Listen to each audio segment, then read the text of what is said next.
Amen. Please be seated. And let me, for a second round, welcome you to Fellowship Greenville Student Ministry. If you don't know me, if it's your first time here, first time in a while, my name is Matt Dinsky. I'm the student ministry pastor here at Fellowship. I serve with an amazing group of people that just have a heart for you guys, for students, and we desire to see you guys encounter Jesus in a life-changing way. And so I want to welcome you tonight. Thank you for being here. Let you know that you are loved and you belong. And also just kind of bring us up to speed with where we've been at over the past few weeks. We have begun a series called Practicing the Way of Jesus. And if you were here last week, we kind of introduced one of Jesus' most famous teachings. In John chapter 10, verse 10, Jesus is teaching and he is explaining part of the agenda of why he has come. And he says, I have come that they may have life and have it to the fullest. And or another translation of that is, those who believe in me will have life abundantly, life to the fullest. That's out of John 10:10. Guys, I think we have that slide. If we could throw that up there, please, that'd be awesome. There it is, John 10:10. Oh, kind of hard to read there. We'll get it all worked out here in a minute. But Jesus says, I've come to give life to the fullest. And there's a little bit of a tension point here, as we discovered last week, because we read this verse, and here's Jesus claiming to offer life. Life better than any way that we could design it. Life better than anything that we could come up with or comprehend. Life the way that God has always intended for his people to experience. Not just when we die, like that's easy to say. Like, oh, I know, like if I believe in Jesus, when I die, I'm gonna go to heaven and it's gonna be great there. No, I'm not talking about eternity. I'm talking about in the here and now. Jesus made this radical claim that I am offering life to the fullest possible extent through faith in me.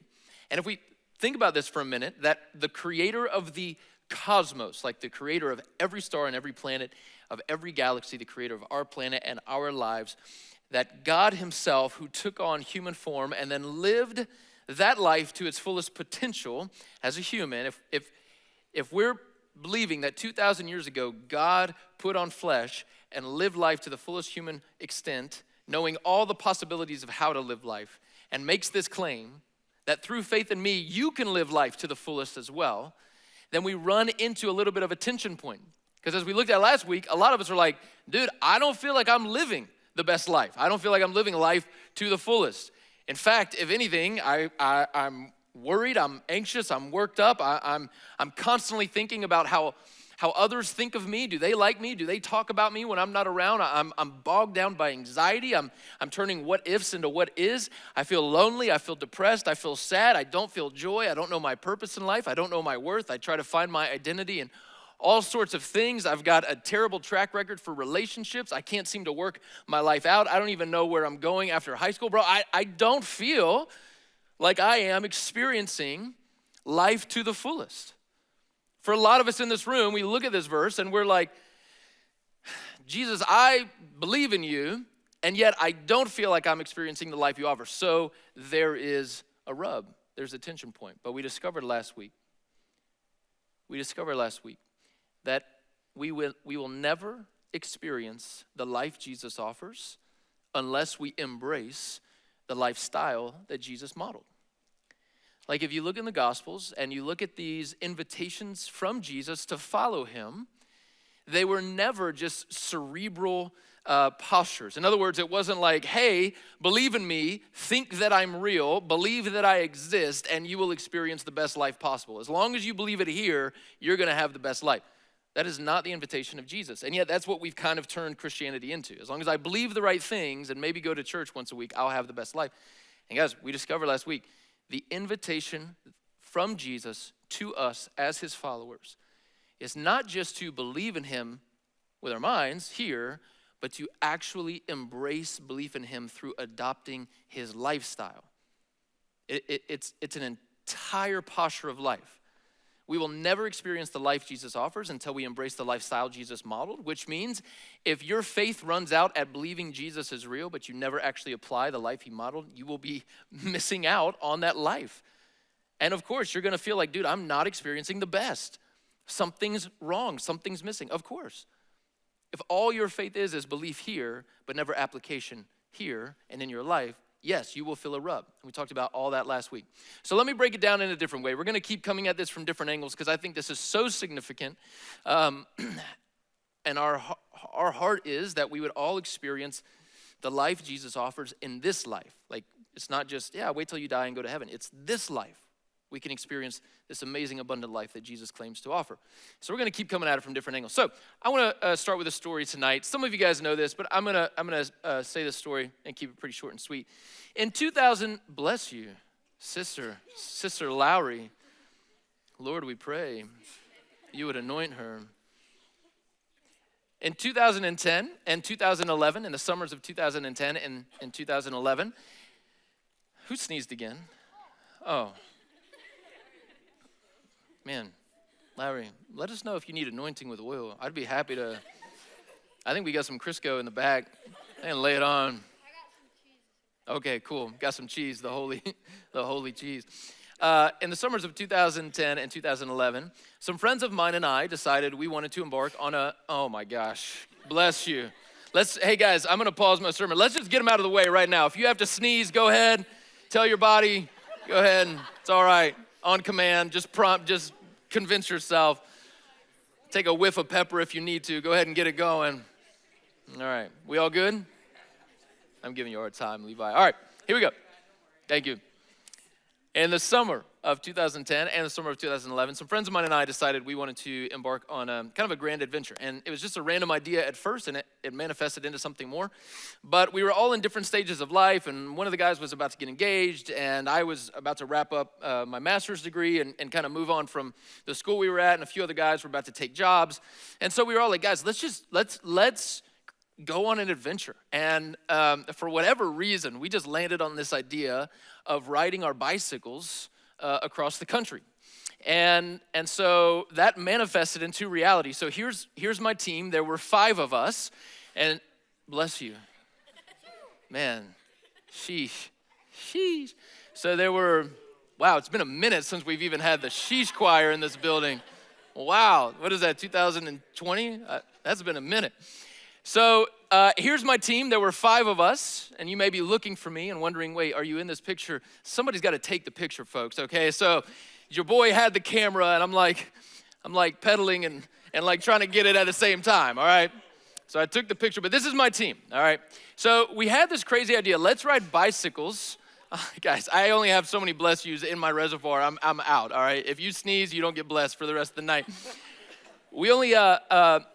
So we had this idea. It seemed crazy at first, but then it manifested. So we decided, let's ride bicycles across the country. It didn't end up being coast to coast, but it did end up being, we wanted something grand. So we decided, why not start in Florida, and why not end in the northernmost state on the East Coast? Let's just go to Maine. Like, that was the idea. And we ended up doing that for the summer of 2010 and the summer of 2011. So here's the thing, though. We had never ridden road bikes before. Has anyone ridden a road bike? Now, I'm not talking like a bicycle, like a huffy bicycle. I'm talking a road bike. All right, the tires are way skinnier, right? Like, they're so narrow, and you think you have balance on a bicycle, and then you realize you've been riding cruisers your whole life, and you get on one of these, and you're like, whoa, right? And the cleats that you wear clip into your pedals, like your foot is permanently in there. And they do that so that you don't just have push down power, you have pull up power. So you're using your full leg to really gain momentum. Bless you, brother. Man, bless you. I was out, but God gave me one more. Don't judge me, okay? And so from Jacksonville, Florida to Portland, Maine, we endeavored on our journey. And we pedaled every single mile of that journey on back roads, 1,600 plus miles over the course of the summer. So Florida into South Carolina, or Georgia rather, into Georgia, through Georgia into South Carolina, through our state. I waved at you guys even though I didn't know you yet. Through our state, into North Carolina, into Virginia, into Pennsylvania, cutting up into New Jersey, or I guess Maryland came next, then New Jersey, then New York, and Vermont, Connecticut, all the way up into Maine. Every single mile we pedaled for those summers. It was a great adventure. And we ended, our finish line was this lighthouse up in Maine, the Headlight Lighthouse in Portland, Maine. It was great. We had a big celebration. It was awesome. Now, there were 5 of us, but let's just imagine for the sake of tonight, that there's a sixth person, okay? There is a sixth team member. This is imaginary, they don't exist, but let's just imagine they do. Can you pretend with me for a minute? Wow, man, hard crowd tonight, hard crowd. No, we can't, we don't have the mental capacity. It's been a week. All right, so let's just pretend there's a sixth team member. And let's pretend that during the preliminary getting ready for the trip, we went to go get fitted for our bikes. We were measured how tall we were, how long our legs were, so that we could be fitted to frames and the height of the seat. Thank you. I almost said heat sight, but seat height and handlebar height and all that. We got measured for all that and the radius of our tires and blah, blah, blah, blah, blah. And then, of course, we had to get the gear and jerseys, and we had to coordinate where we were staying, and we were calling people cold turkey along the way and just explaining, hey, you don't know us, but we're 5 cyclists. Would you mind hosting us for the night? And sometimes people did. And it was awesome, man. But let's just imagine the sixth person was there with us the entire time. And they got fitted for their bicycle, and they even bought a bicycle. And they got cleats, and they got the helmet, and they got the jersey, and they went on a few practice rides. We did 2 practice rides before we launched. One was 6 miles, one was 18 miles, and we started to average 50 a day on the trip. We were like so ill-prepared for this trip. I can't even exaggerate that enough. But let's just pretend the sixth person even went on those practice rides and was telling everybody that they were a part of the team. Like everybody they encountered, that sixth person would say, oh, I'm on a cycling team, and they would explain this trip. Oh, I'm part of a cycling team, and they would explain this trip. Oh, we're going cycling this summer, and they would talk about this trip. Yeah, I've been fitted, I've got the gear, I've got the stuff, yeah, and they talk about this trip.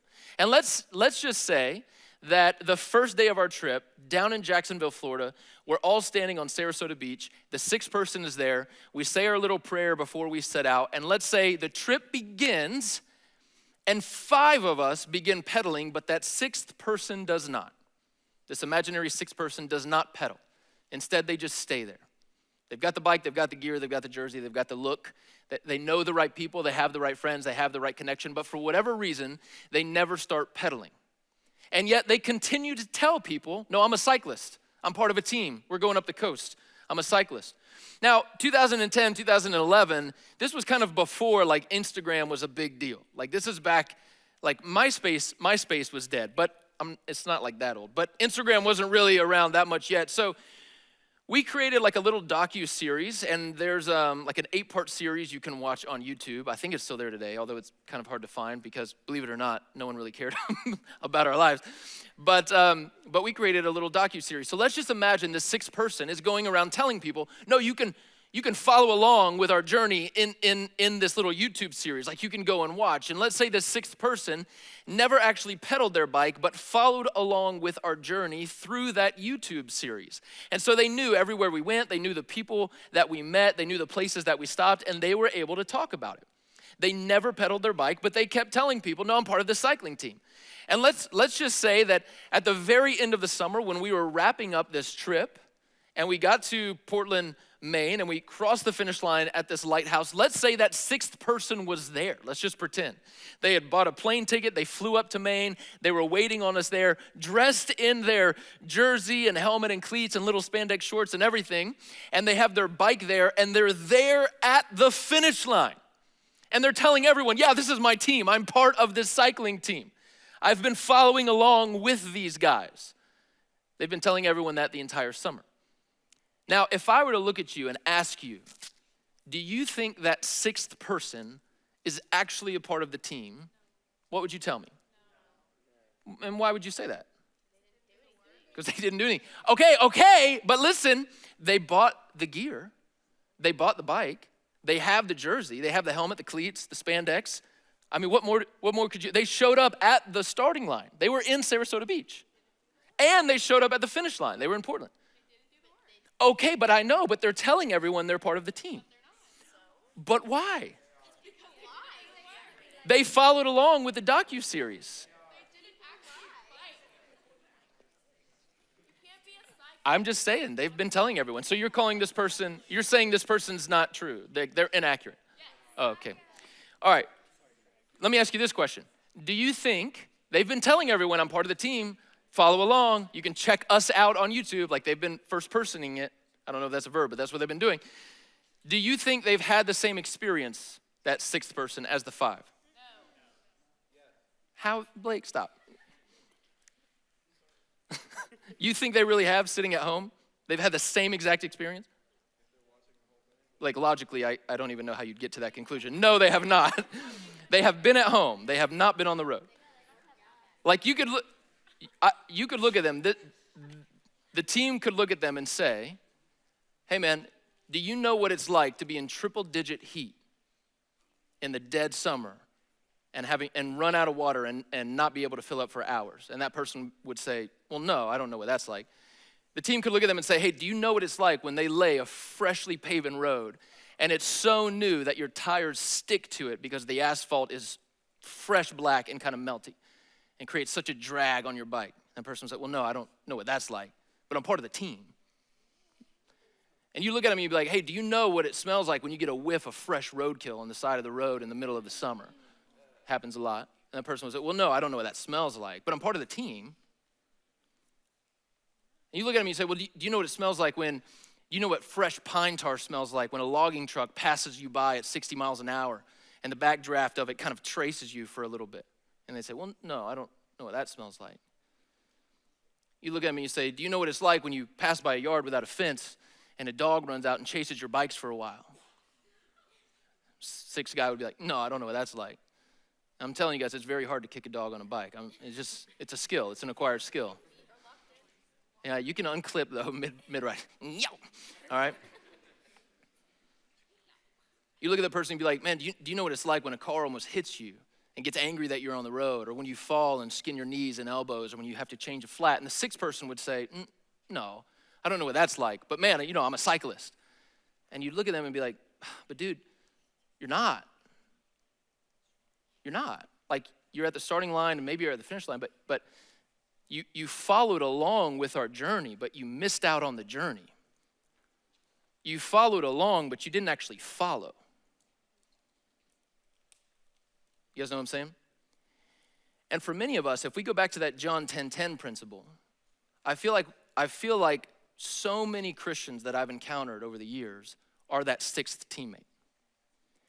Like, we claim faith in Jesus. You're at the starting line. You were there. You bought all the gear. You have all the gear. Like your auntie and your mom and your Uncle Jimmy, they've bought you a Bible every year for Christmas. You got every translation under the sun. You've got a highlighter set that could put a rainbow to shame. Like, you've got all the gear. You've got all the books. People have bought you Gentle and Lowly. People have bought you Ruthless Elimination of Hurry. People have bought you Crazy Love. Chicken Soup for the Teenage Soul. That's a little throwback for the older people in the room. That's where I found my purpose in life. Like, you've got the gear. You've got the gear. And truly, we talked about this last week, if you believe in Jesus, I do think there are some transactionary things that happen in that moment of belief. I do think you're forgiven of your sins, you're adopted into the family, you're filled with the Spirit, you have eternity with Jesus. I believe those things are true. But as we talked about last week, you're not experiencing the life he offers. I think there are so many Christians that have the gear, that know the people, that follow along, but they're not actually following Jesus. They've never actually turned the pedals over. They have the right look. They claim to be on the team. Oh yeah, I'm a cyclist. And maybe they are, but they're not actually doing anything with it. And if you were to ever ask that sixth member, man, do you feel like your experience was the same? And they'd be like, well, no. How do these guys talk about cycling the way they do? It's so vivid and descriptive, and they've got all these stories. And I'm a cyclist, and I don't experience any of that. And you would look at the sixth person, and you'd say, yeah, it's because you're never on the road. You don't actually pedal. You just show up places. Now, hear me. I'm not trying to disqualify your faith or your salvation of any of that. I think there are people who believe in Jesus and will be at the finish line, so to speak. But what I'm trying to get at is, I think there is an incredible life that awaits you in the here and now. And I think Jesus offers this life to you. And I think many, many, many of us will never experience it, ever, because we simply follow along but never follow. We claim to be, but we're never actually on the journey. In other words, we believe in Jesus here with our brains, but we never actually adopt his lifestyle. We never sit in the saddle. We never pedal the pedals. We never get on the road. And then we wonder, like, why does this not seem enlivening and vivid and descriptive. Like, why do other people seem like they're experiencing so much joy and peace and contentment in this life, and how come I'm not? And it's like, dude, it is so much more than saying you believe in Jesus and showing up to a building once a week. I think there is a wonderful, beautiful, colorful life waiting for you, right now waiting for you. And it's yours for the taking. But it's your choice if you're actually going to experience it or not. And it all comes down to participation. I'm not talking about earning salvation. I'm not talking about any of that. I'm just talking about experiencing the life Jesus offers. It comes through embracing the lifestyle Jesus modeled. So the question is, are you living the life he modeled? And so this whole series is getting to that idea of practicing the way of Jesus. And tonight we're going to look at one of those practices that I believe our master Jesus modeled. And I think it's probably the hardest and most difficult maybe for our generation to engage with. And that's why I wanted to start with it. Like, why not start with the hardest one, in my opinion? So let's get into it tonight. The spiritual practice we're going to look at tonight is silence and solitude. Silence and solitude. So think about your generation for a minute. Like, how often do you experience real and true silence on a regular basis? And not even silence. I'm not talking about accidental silence. I'm talking about intentional silence. Maybe you find yourself like, ooh, it's quiet today. I'm not talking about accidental. I'm talking about intentional silence. How often do you carve that out in your life? Truthfully, ever? Probably not. And silence is more than external. Like, I don't just mean like, oh, you put on noise canceling headphones. Good for you, man. That's silence. Way to go. There's an external silence, but then there's a silence of the soul too. There's an internal silence. Do you know in a recent study, they discovered that the average attention span, this is terrible, the average attention span of the modern person that lives in our country, any guesses? Average attention span. It's more than 3. It's more than 3. I don't know why I opened it up. 1,000 seconds. It is 8 seconds. Just over 8, like 8.2, something like that. So more than 3, less than 10. So it's 8 seconds. And if you think about it, like think how, like at first you may, nah, dude. But if I were to say, let's just pause for a minute. Let's take 60 seconds to sit in silence and solitude. Well, not solitude because we're here, but sit in silence. It would be about 8 seconds before a next thought entered your mind. Like it's not simply where you want to set your attention. It's fighting silence in here. Like think about how conditioned we are through this thing right here. And there's a lot of benefits to technology. There's a lot of benefits to this thing. But we have been conditioned over years. Like you guys realize you were born into this. 2006, 2007 is when Steve Jobs launched the first iPhone. All right? You grew up with it. And app developers have created systems that are intentionally created to hold you there, to distract you. Like they do not have your best interests in mind. I don't know if you realize that, but the creators of Snapchat and TikTok and Instagram, believe it or not, like they don't necessarily care about your morals. They care about your attention. And so they've created apps that if you get bored with what you're seeing, which happens quickly, all you have to do is just shoop, simple stroke with a finger. And now you're introduced to a whole new thing. And if you get bored with that, shoop. And maybe you even get passive with it. You're like, oh, dude, I'm not even gonna swipe. Maybe you just let it run. And if you're on TikTok, man, you watch that for however long it's made, 60 seconds top, you don't even have to touch it. Now it just auto swipes, right? It just goes right to the next video. Like it is designed to keep your attention by rapidly changing the content you see. And so the art of silence and solitude is not just a lost art. I think for many in our generation, for your generation, it's not even a discovered art yet. To intentionally be in silence and to intentionally withdraw from people and activity, intentionally, is a lost art, is an undiscovered art. It is incredibly difficult. So I think, I heard Siri, who is doing this during this message. I think oftentimes we kind of misdiagnose ourselves, right? Like how many of you, when you start feeling sick, you Google like symptoms, you put symptoms into Google, WebMD, stuff like that? Anyone? Or maybe Siri, hey Siri, this is how I feel right now. Yeah, okay. Turns out I'm gonna die tomorrow. So I think we misdiagnose ourselves a lot. And here's what I mean. This weekend, my family was hit with a stomach bug, which if you know me, you know is like, I have a phobia about throwing up, man. I will have the mouth sweats and literally choke it back. I will not throw, I hate throwing up. My family had a stomach bug, and my middle son, Gray, Friday night between midnight and 5 a.m. was throwing up. Sorry, Gabby. Yeah, I'll move on quickly, but he was sick. Now let's just pretend for a second. So here's what we did. Saturday, he threw up all night, Friday and all morning. Saturday morning, if you guys have ever had the stomach bug, you know this, you have to reintroduce food and drink slowly. Like Saturday morning is not the time for a big hearty breakfast after he's been throwing up through the night, right? So we introduced a few sips of water, a couple bites of a saltine cracker. I want to see how that sits on his belly. So we did that and let it sit. And then after a little bit, now we're giving him some carbonated water. We call it spicy water in our home, but some carbonated water and a few more bites of cracker. See how that sits. And then a little bit later, some Powerade, and then I forget something bland or toast. It was toast, and see how that sits. And by dinner, we had oatmeal, right?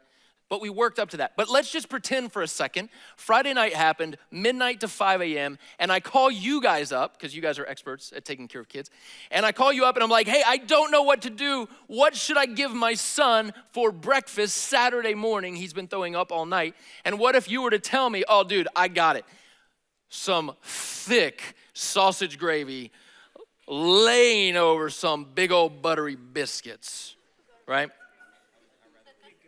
And then someone else chimes in and is like, dude, that sounds pretty good. Maybe some like sausage casserole, heavy on the cheese and cream. While you're at it, have him chug some chocolate milk. I bet that would help his stomach settle. Things like that. Don't forget the apple butter. That's important. Eggs over easy. Make sure they're runny. All that type of stuff. And if I were to take your advice and I were to have given my son that, what do you think would happen?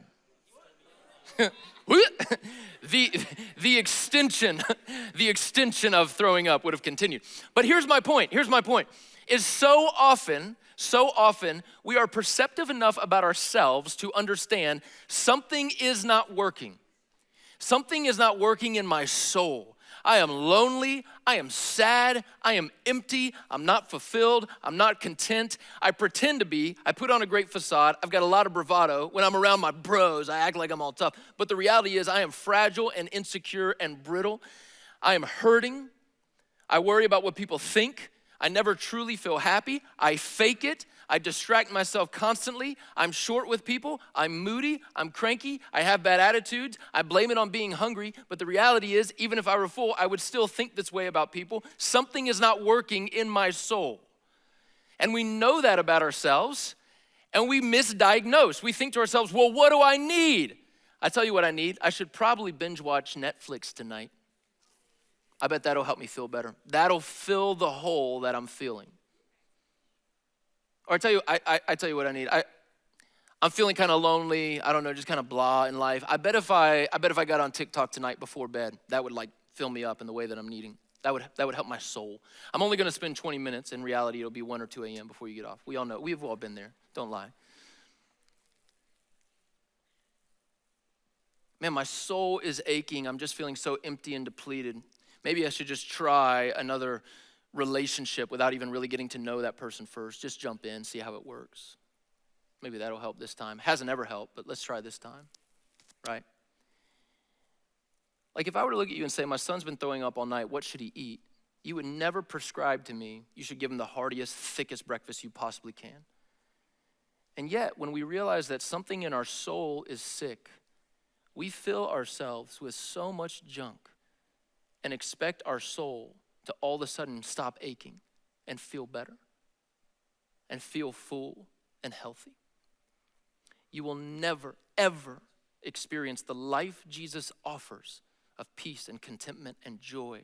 You will never experience that as your reality if you never embrace the lifestyle he modeled. And one of the things Jesus modeled regularly was this discipline of silence and solitude. Not distracting yourself when you feel kind of bored, not diverting your attention when you feel a little bit apathetic in life, not trying to fill yourself with spiritual junk food, so to speak, but actually remaining in the dead space of silence and solitude before the Lord. So let's look at a couple of places tonight. I just want to glance in the scriptures and just kind of see how Jesus did this and look at the habit the spiritual habit, the practice that Jesus had in his life. We're going to start first in Matthew chapter 4. A little bit of context. At the very end of Matthew 3, Jesus is baptized.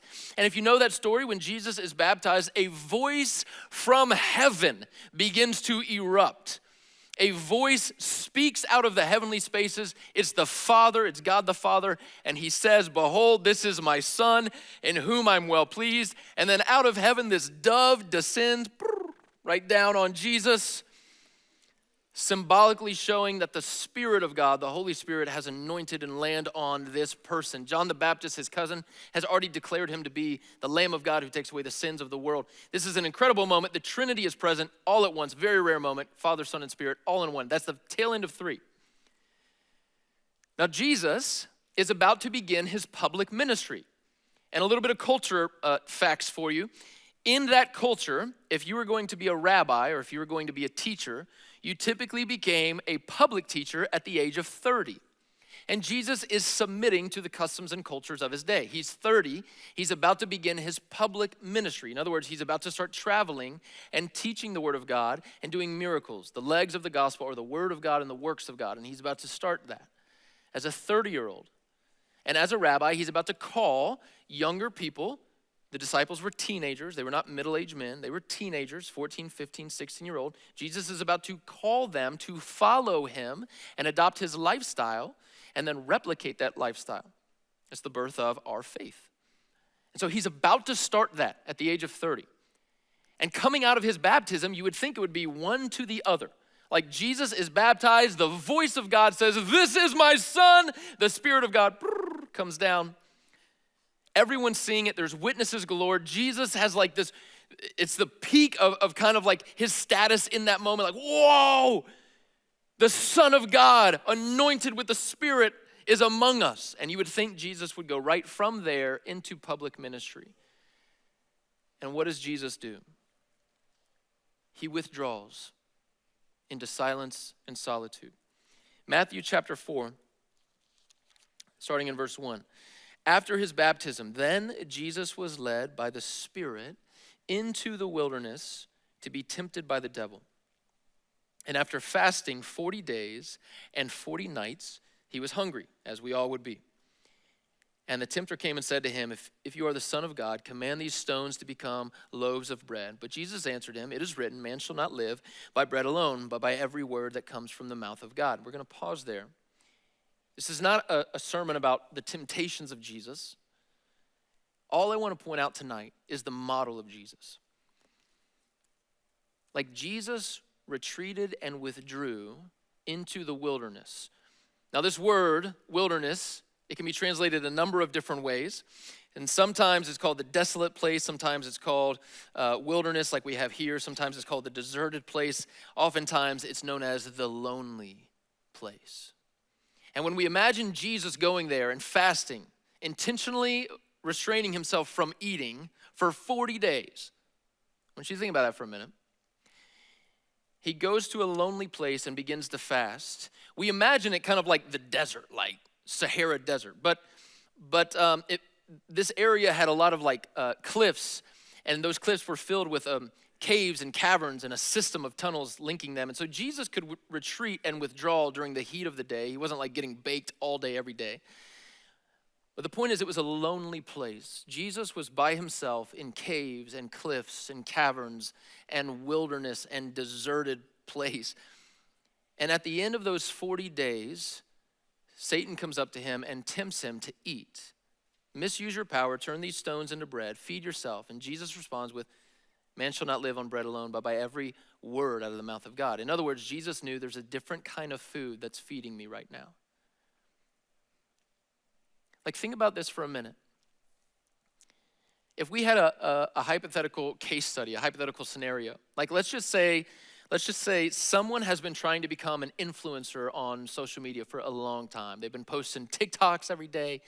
They've been posting reels every day. They've been doing their work. They've been doing their homework. They're getting the right hashtags. They got the crowd engagement. They're interacting with at least 9 comments per post, whatever the algorithm is that those things look for. Like they're going. Let's just say this person has been striving to be an influencer. and they posted one video, and overnight it went viral. Like, not just viral, but one of those crazy viral. Like, it had more publicity and attention than Island Boys. You know what I'm saying? Like, just crazy. I'm not even gonna sing. For no reason at all. It just blew up overnight. And this person wakes up and they've got millions of followers. They've got tons of attention. People are reposting and retweeting and doing like mirror TikToks and all sorts of stuff with their posts. Like, everybody is beginning to take notice of this person, and they've been striving to be an influencer. And now all of a sudden they've got the reach, they've got the scope. Everybody's tuning in. Everyone wants to hear what they're gonna put out. Everyone wants to hear even more from them. And let's just say in that moment, this person decides, instead of making another video, I think I'm gonna fast from social media for 40 days. Like, what if that were the strategy? And you would look at them and you'd be like, that's dumb, that's stupid. Like strike while the iron's hot. Like, right now is when you've got attention. Right now is when people are paying attention to you, and you've got reach and you've got scope and you've got influence. This is when you need to make more videos.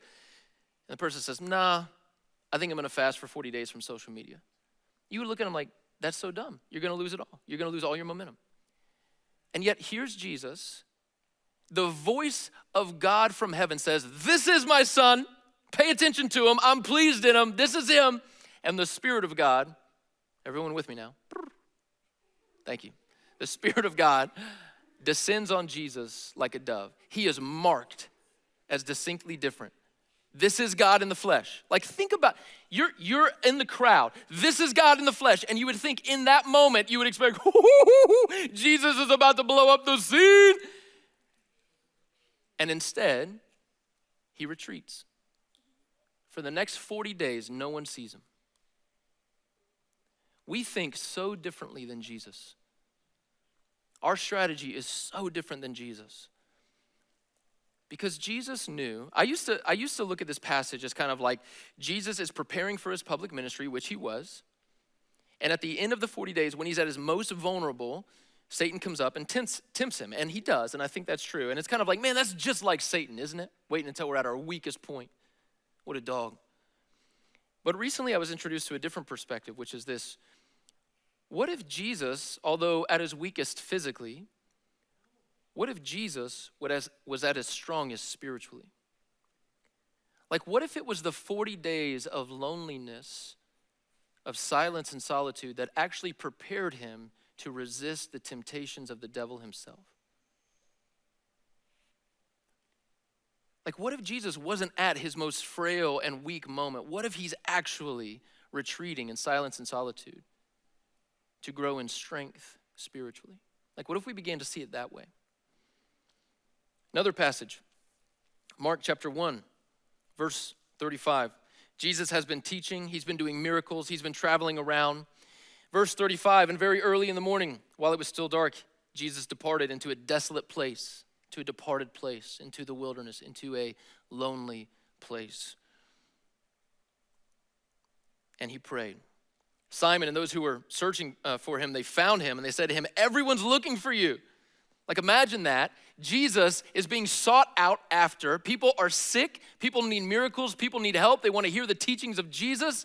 He's got a very limited time on earth. You would think he would make himself the most available possible. And what does he do? He withdraws into silence and solitude.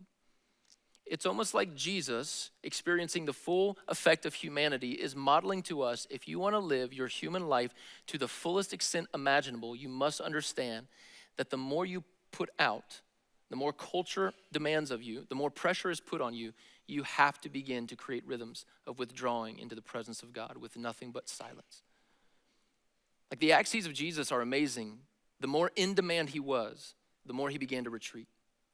So opposite of how we think about influencers in our culture, celebrities in our culture. The more people wanted Jesus, the harder he was to find. Why? Because he was withdrawing. Because man does not live on bread alone. There's a spiritual food that we need, and it is found through silence and solitude with the Father. So here's kind of our working definition of silence and solitude for tonight. Silence and solitude is to intentionally withdraw, to be alone and silent with ourselves and God. To intentionally withdraw, to be alone and silent with ourselves and God. How hard is this for us?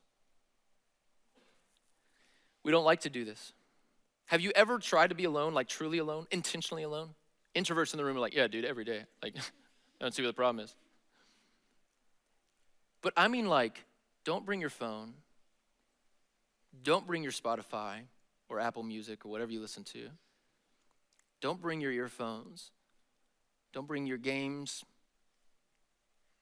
Don't even bring like a journal. Just bring yourself and let silence be your friend and sit there. And man, get yourself far enough away from traffic and noise and people that it's not easy to go back. Just sit there and you will find one of the most terrifying experiences of your life. Your brain will begin to go down pathways and you'll start to have to deal with emotions, things you've covered up, things you've buried deep in your soul will just flood to your brain. And it is because for the first time in a long time, you have turned off the white noise of the world and you are actually having to deal with your emotions. You're having to deal with reality.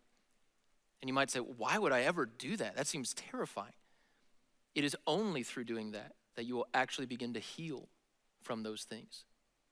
It is when you muster the courage to face those things, not distract yourself, not run away, but face them, that you will actually begin to conquer them through the presence of God. But it's terrifying. I know they're a little bit outdated, but back in the day, 21 Pilots was a band that was pretty dope. I know they've released some new stuff lately. I don't know how popular they are with you guys, but like 8 years ago or so, man, they were on the rise. They were awesome. They had this one song. It's one of my favorites they put out. It's called Car Radio. And the whole premise of the song is that someone stole their car radio. And here's some of the lyrics. I have these thoughts, so often I ought. If you know the song, you're going to want to sing it. So often I ought to replace that slot with what I once bought. He's talking about the radio that was stolen because somebody stole my car radio. And now, in the car, I just sit in silence. I ponder of something terrifying because this time there's no sound to hide behind. I find over the course of our human existence, one thing consists of consistence, and it's that we're all battling fear. Oh dear, I don't know if we know why we're here. Oh my, too deep, please stop thinking. I liked it better when my car had sound. It's a profound song that talks about what we're talking about. That we distract ourselves with noise and images and reels and TikToks and Snapchats and how long is our streak. We do not deal with the pain in our life. We don't invite the presence of the Father into those wounds. We have no idea how to face the insecurities of our life because we have been conditioned, last 8 seconds and move your thoughts along. Last 8 seconds and move your thoughts along. And this song captures this idea that when I'm actually forced to be in silence, like when the sound was actually stolen out of my car, now I have to deal with what is real, and it is terrifying. I liked it better when I could hide behind my sound. We don't like the idea of silence and solitude because we know that in practicing these things, we will actually have to deal with thoughts and emotions and hurts and pains and broken relationships, and we'll actually have to hear what God has to say about those things and speak into those things. Last story. I was talking to my wife about tonight's sermon, about tonight's message. I was running some thoughts by her, and she said this to me. I've been married to her 9.5 years. We dated for 3 years before that. I've known her over a decade. She said this to me. She goes, do you know that silence and solitude is like the biggest thing that changed my life? And I was like, what? You've never told me this. She's like, no, I have. I was like, you haven't. I would have remembered. She's like, no, I have. I was like, no, you haven't. But she said, I have permission to share this about my wife. My wife grew up in a pastor's home. Her dad is an incredible man, loves Jesus, incredible guy, raised an incredible family, has become a father to me, obviously, because I married in. But my wife had some rebellious tendencies growing up. She's one of those typical, like, my dad's a pastor. I hate pastors, right? Like, she vowed to never marry a guy that was going to go into ministry. Holla at your boy. She was just so rebellious, but not just in her like pride of like, I hate all people in ministry. She was also rebellious in her actions. She ran for a long time from Jesus, and especially in college. And after graduation, someone bought her a book that was called Invitation to Silence and Solitude for her college graduation gift. And she looked at the book. She was so annoyed. She's like, oh, someone got me a Christian book. Like, just had that bratty attitude, right? And she said that for whatever reason, she just began to read that book. And then she began to practice what the book talked about, to get alone to withdraw, to be in the presence of the Father just with yourself in silence. She describes that practice as the most life-changing thing in her life and the thing that brought her into a thriving relationship with Jesus. That practice of silence and solitude. In fact, if you look over the past few thousand years of our faith, some of the best teachers of our faith would describe, if you're gonna do one spiritual practice, one thing, this is the most important one.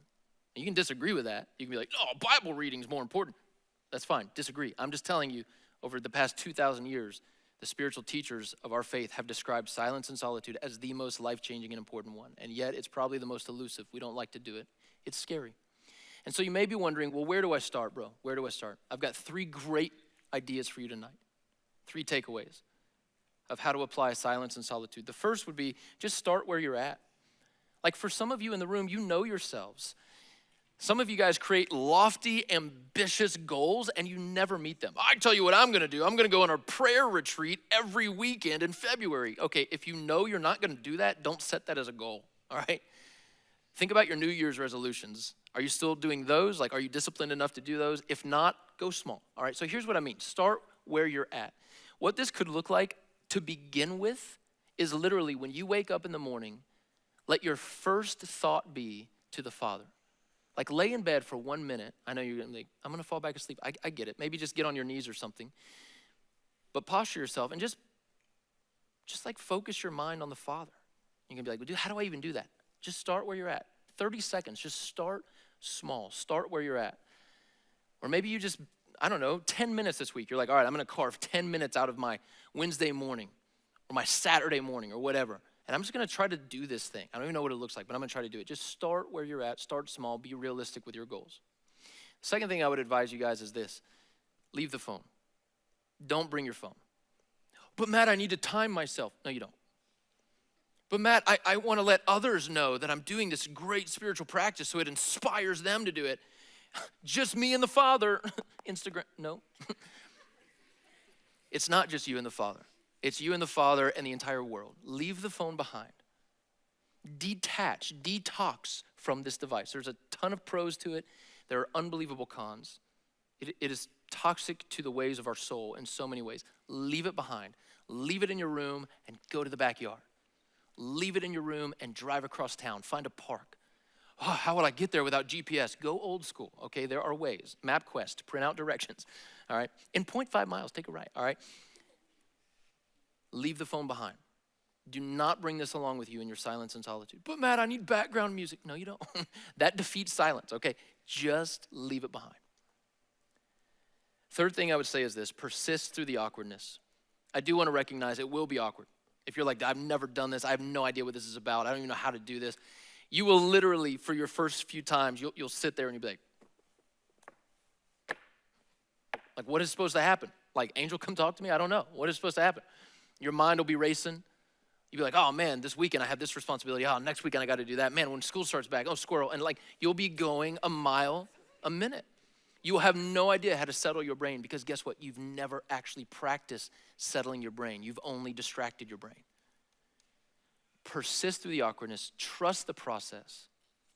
And I promise you, you will begin to discover some of the sweetest moments you could possibly imagine that settle your soul, that bring peace to your anxiety, that bring clarity to your purpose, that actually put you on the road and actually get you pedaling, that you're actually experiencing the life Jesus offered because you're practicing the lifestyle Jesus modeled. If we say that we believe in Jesus and we claim that he offers the best life possible, if we fall short of actually applying the lifestyle, then we're actually saying we don't believe that's the best life. Like if we knew that's the best life possible, we would do this all the time. I know it's gonna be awkward. Persist through the awkwardness. Participate in the journey. Try it out. What have you got to lose? Start where you're at, start small, be realistic, leave the phone behind, persist through the awkward. Start to apply the practice of silence and solitude to your life. Give it time, and I promise you, you will begin to find settled soul. You'll begin to find filled soul. You'll begin to crave it. Crave it. You'll literally be sitting there being like, should I get on TikTok now? No, dude, I'm gonna go and spend some time with the Father in silence. People be like, you're weird. I know, it's the best life. Try it out. See what happens. Let's pray. Jesus, we love you. We thank you for the model. You came as God in the flesh, Jesus, but you also came to show us the full extent of what it means to be a human. And what you modeled was that the busier our life gets and the more demand we have on us, the more we should be retreating into silence and solitude, away from people, away from noise, and simply being with the Father. Jesus, it's gonna be awkward. It's gonna be scary. Thoughts will come that we won't know how to deal with. Emotions will come that we don't want to deal with. But that is where healing begins to happen. Jesus, would you help us cultivate this discipline so that we begin to experience the life that you offer, life to the fullest, settled soul, filled soul. Not worried, not anxious, not going from thing to thing to thing, but a focused mind and a settled soul. We ask these things, Jesus, in your name, through the power of your Spirit. Amen.